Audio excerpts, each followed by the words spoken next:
Hello, welcome to the McKinnis Family Farm Workshop. My name is Robert McKinnis, and today we're here to talk about some of the hole making tools that we have here at the farm. So the tool that actually makes the holes is what we call a bit.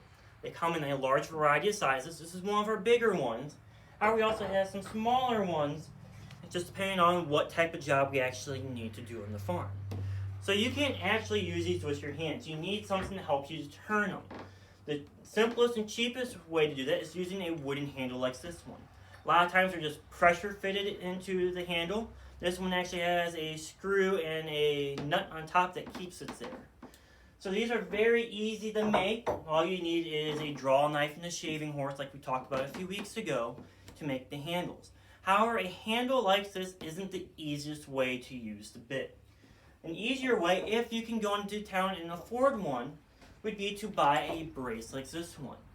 And the way that you use these, we're going to pull out my little saw table here. We got a piece of wood on there.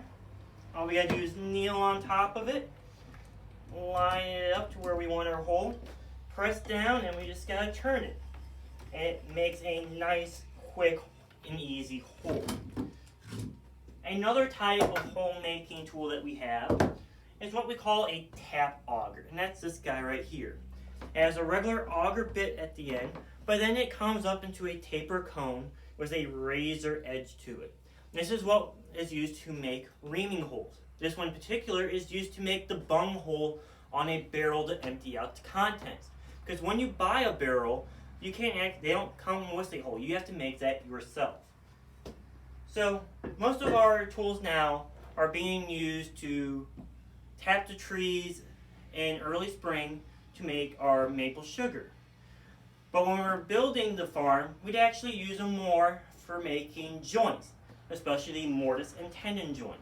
If you've never seen a mortise and tenon before, it's pretty much one piece of wood that has a slit at the end that's called the tenon, another piece of wood that has a hole in it that's called the mortise, and when you put them together, they make a nice, strong joint.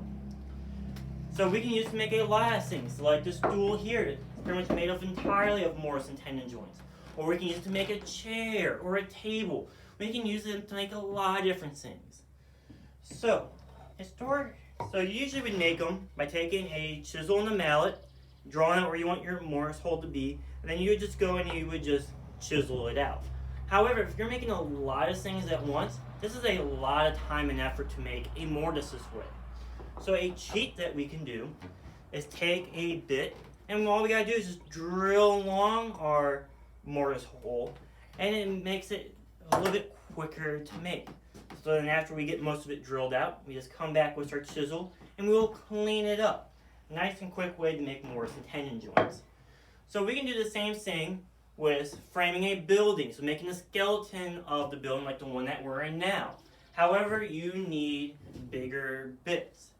So it's the size of the beams that we have, and then the size of the bits that we need to use them, doing this method would take a lot of time and effort.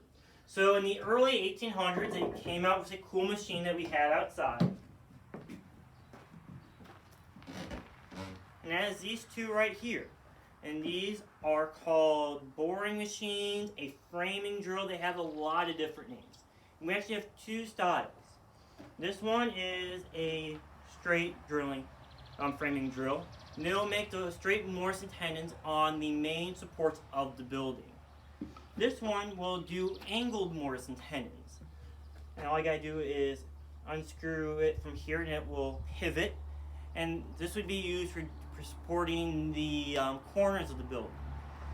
So how you'd use them is you put your beam on the bottom and draw out where you want your hole at. Place this on top. You sit on top of it. It has a little hook up here that you undo. Make sure it's lined up to where you want your hole. And all you gotta do is press down and turn. And it makes making these mortise and tenons for your framing a whole lot simpler. Then when you want it to come out, it has a special little bar here. You just push it in, make sure it locks up with the gears in there, and it helps you to easily pull it out. This one now it doesn't. There we go. And that'll help you take it out a lot easier. So once we actually get our holes drilled, we can then start putting our framing together. We start by first loosely fitting the straight Morrison tenon, which is this one right here. Then we take our angle tenon, which looks like this, and put it into the angle mortise. And then we are going to try to get a nice tight fit with everything. So now when we're working on a building, these are big, large, and heavy beams. And they don't always like to go in by themselves. So you need a specialized mallet like this one that has two special names.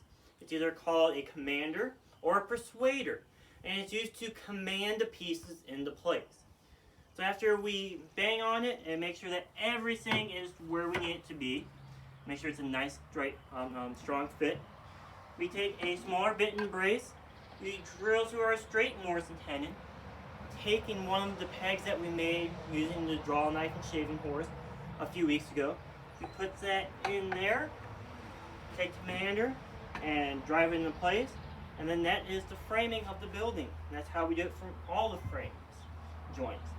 So if you ever come out to the farm, take a look at our framing joints and see the work that got put in, and I'll see you guys next time.